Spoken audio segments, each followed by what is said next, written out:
இந்த நாளின் காலை வேளையிலே ஆண்டவர் நமக்கு தருகிற வார்த்தை சங்கீதம் 74வது அதிகாரம் 21வது வசனம். துன்பப்பட்டவன் வெட்கத்தோடே திரும்ப விடாதிரும், சிறுமையும் எளிமையுமானவன் உமது நாமத்தை துதிக்கும்படி செய்யும்.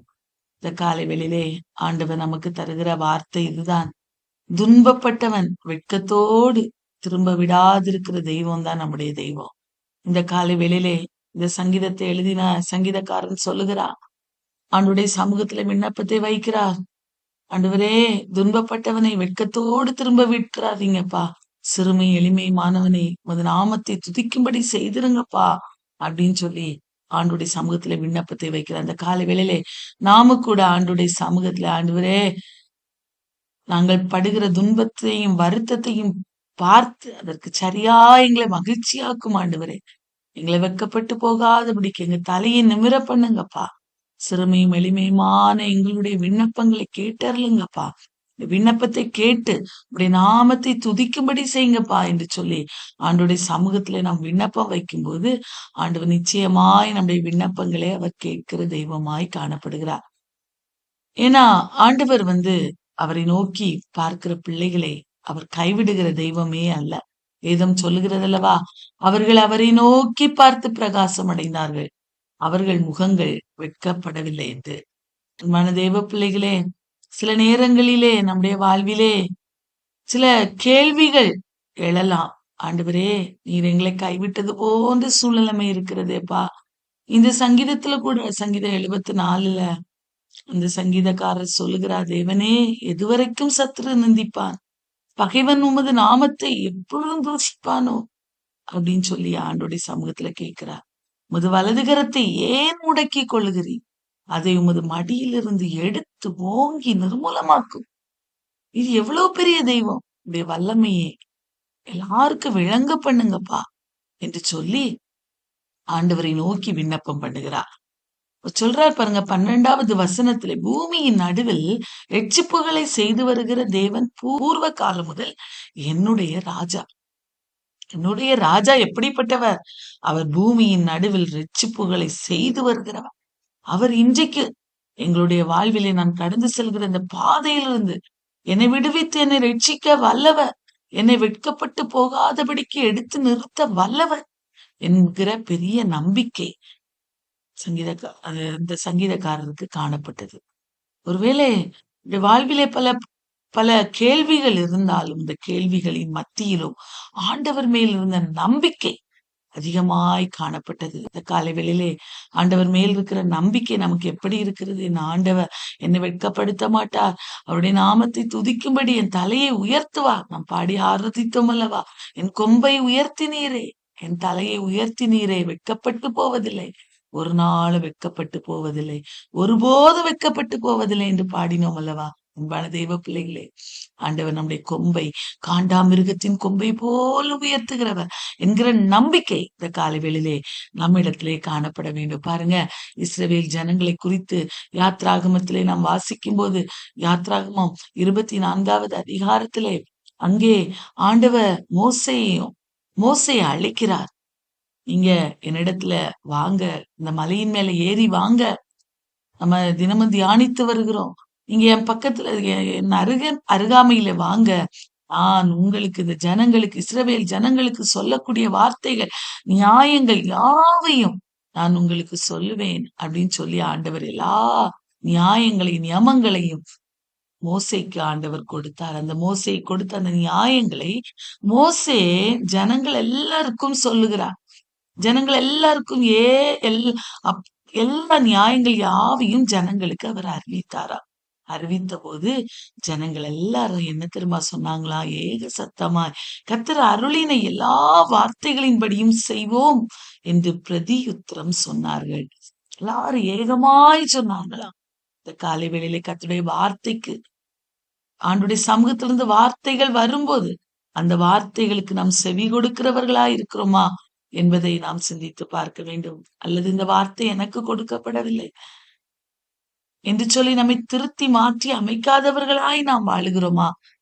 அல்லது ஆண்டுடைய வார்த்தை கேட்ட உடனே எரேமியா சொல்றாரு, கர்த்தருடைய வார்த்தையை நான் கேட்ட உடனே அதை உட்கொண்டேன் அப்படின்னு சொல்லி சொல்றாரு.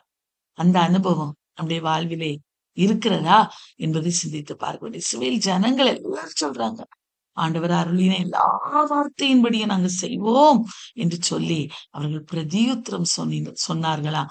இப்பொழுது மோசே என்ன பண்றாருன்னா, 12 கோத்திரங்களுடைய இலக்கத்தின்படியே 12 தூண்களை அவன் நிறுத்தினான். ஒரு பலிபீடத்தை கட்டி அங்கே என்ன பண்றார் பாருங்க, 12 கோத்திரங்களுடைய இலக்கத்தின்படியே 12 தூண்களை நிறுத்தினாராம். நிறுத்தி அங்கே சர்வாங்க தகன பலிகளை செலுத்தி கர்த்தருக்கு சமாதான பலிகளாக காளைகளை பலியிட்டார். ஆண்டவரை துதித்து மகிமைப்படுத்துகிறார்கள். எல்லாரும் பலிபீடம் கட்டி மோசேயும் பலிபீடத்தை உண்டாக்கி அங்கே காளைகளை பலியாக செலுத்தி ஆண்டவரை கொண்டாடினார். அன்பான தேவ பிள்ளைகளே, ஆண்டவருக்கு பலிபீடம் கட்டுகிறவர்களாய் காணப்படுகிறோமா? தினமும் ஆண்டவருக்கு பலிபீடம். பலிபீடம் என்றால் என்ன? கல்லையும் மண்ணையும் கொண்டு வந்து கட்டுகிறதல்ல. இருதயத்துல பலிபீடத்தை கட்டி ஆண்டவரை துதிக்க வேண்டும். துதிக்கிறவர்களாய் நாம் இருக்கிறோமா? இந்த காலை வெளியில சிந்தித்து பார்க்க வேண்டாங்க. பாருங்க, இந்த காளைகளை அவன் பலியிட்டு மோசே அந்த இரத்தத்தில் பாதி எடுத்து பாத்திரங்களில் வார்த்து பாதி இரத்தத்தை பலிபீடத்தின் மேல் தெளித்து உடன்படிக்கையின் புஸ்தகத்தை எடுத்து ஜனங்களின் காது கேட்க வாசித்தார். அவர்கள் கர்த்தர் சொன்னபடியெல்லாம் செய்து கீழ்ப்படிந்து நடப்போம் என்றார்கள். அன்பான தெய்வ பிள்ளைகளே, அந்த இரத்தத்தை எடுத்து அதை பலிபீடத்தின் மேல் தெளித்து அந்த இரத்தத்தை அங்கே தெளித்தாங்க. அப்படியாய் அங்கு மோசே ஆண்டவரை மகிமைப்படுத்துகிறதை பார்க்கிறோம். பிரியமானவர்களே, அன்பான தெய்வ பிள்ளைகளே, இந்த இரத்தம் என்னதை குறிக்கிறது? நம்முடைய ஆண்டவராய் இயேசு கிறிஸ்து புதிய ஏற்பாட்டு காலத்துல நமக்காக பாருங்க பலியானார். நமக்காக கல்வாரி சிலுவையிலே பலியானார் என்று வேதம் சொல்கிறது. அதை நாம் எல்லாரும் விசுவாசிக்கிறோம். அந்த தெய்வம் அவரோடு உடன்படிக்கை பண்ணணும். பாருங்க பாருங்க, ஜனங்கள் எல்லாரும் உடன்படிக்கை பண்ணினார்கள் ஆண்டவரோடு. பாருங்க, மோசே ரத்தத்தை எடுத்து ஜனங்கள் மேல் தெளிக்கிறார். இந்த வார்த்தைகள் யாவையும் குறித்து கர்த்தர் உங்களுடைய பண்ணின உடன்படிக்கையின் ரத்தம் இதுவே.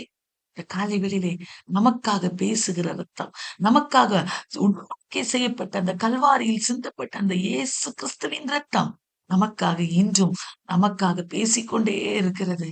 நம்மளோடு உடன்படிக்கை பண்ணின அந்த ரத்தம் அது நமக்காக இன்றைக்கும் பரிந்து பேசிக்கொண்டே இருக்கிறது. விசுவாசிக்கிறீங்களா? ஆண்டவருடைய சமூகத்துல, ஆண்டவரே அந்த இரத்தத்துக்காய் நன்றி அப்பா, எனக்காய் சிந்தப்பட்ட அந்த இரத்தத்துக்காய் நன்றி. ஒவ்வொரு நாள் அந்த ரத்தத்தை, அந்த சிந்தப்பட்ட அந்த ரத்தம் இயேசு கிறிஸ்துவின் அந்த விலையேறப்பெற்ற ரத்தத்தினால நான் சுத்திகரிக்கப்பட்டு ஒவ்வொரு நாளும் உம்மை தரிசித்து உம்மை சேவிக்கிற ஒரு மகளாய் நான் மாறணும்.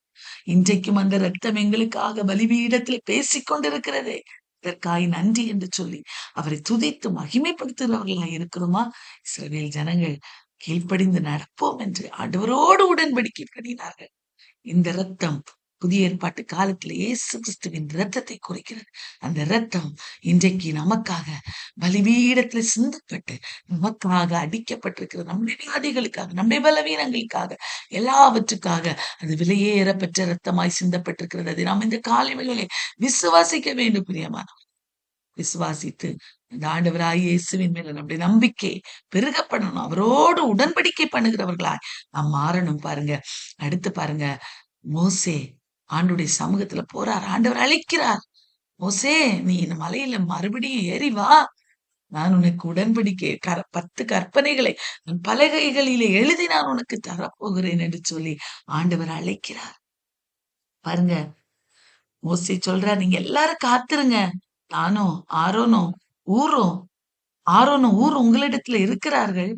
நான் போய் ஆண்டுடைய சமூகத்துல போறேன், போய் கற்பனைகளை வாங்கி கொண்டு வருகிறேன் என்று மலையின் மேல் ஏறின போது ஒரு மேகம் மலையை மூடிற்று.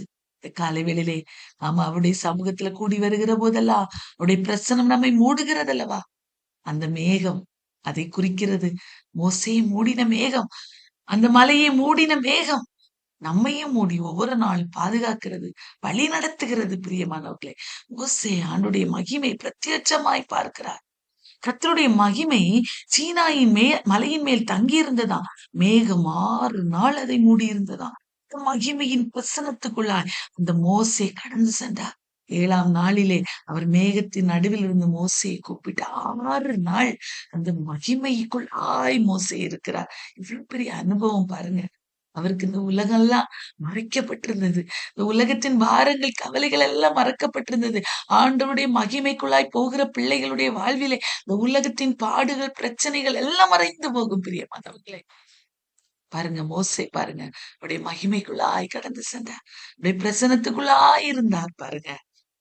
அது அவருக்கு ஆனந்த களிப்பை கொடுத்தது. ஆனந்த உற்சாகத்தை கொடுத்தது. எத்தனை பேர் காலையில கடந்து வருகிறோம். எவ்வளவு பேர் சந்தோஷத்தோடு அல்லது கடந்து வருகிறோம் ஆண்டவரை துதிக்க. அல்லது துக்கமா இருக்கு, வேதனையோடு வருகிறோமா? வருகிறவர்களா இருக்கிறோமா?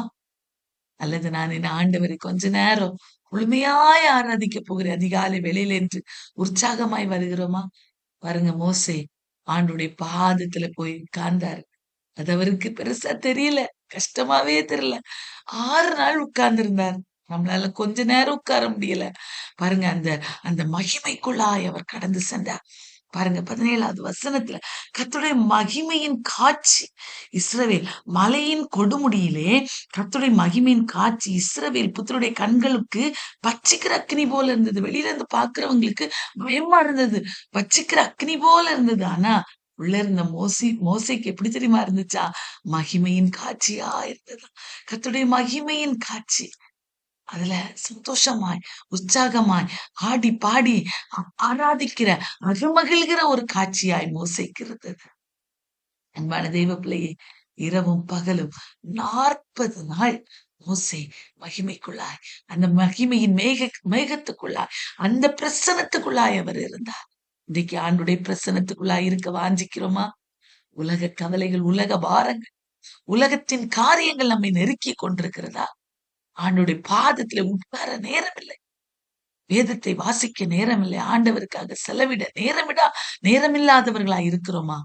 பிசாசு நம்முடைய நேரத்தை திருடிக் கொண்டிருக்கிறான் என்றுதான் அர்த்தம். அன்பான தேவ பிள்ளையே, இந்த காலை வேளையிலே உடன்படிக்கை செய்வோம் ஆண்டவரோடு. ஆண்டவரே, நீ சொல்லியிருக்கிற வார்த்தைகளை கேட்டு நடப்போம். எங்களுக்காய் சிந்தப்பட்ட ரத்தம் இன்றைக்கும் எங்களுக்காய் பரிந்து பேசிக் கொண்டிருக்கிறபடியால நன்றி. உடைய வார்த்தைகளுக்கு செவி கொடுத்து உடைய சத்தத்தை கேட்கிறவர்களாய் நாங்க மாற பிரயாசப்பட எங்களுக்கு உதவி செய்யப்பா. உடைய மகிமைக்குள்ளாய் நாங்க வரணும்ப்பா. ஒவ்வொரு நாளும் வரணும். ஆசையோடு வரணும். மோசைக்கு உடைய மகிமையின் காட்சியை காட்டி கொடுத்தீங்களே, எங்களுக்கு ஒவ்வொரு நாளும் காட்டி உடைய மகிமைக்குள்ளா எங்களை பூரணப்படுத்துங்கப்பா என்று ஒவ்வொரு நாளும் கேட்போம். ஆண்டவர் பெரிய காரியங்களை நம்முடைய வாழ்விலே செய்வா.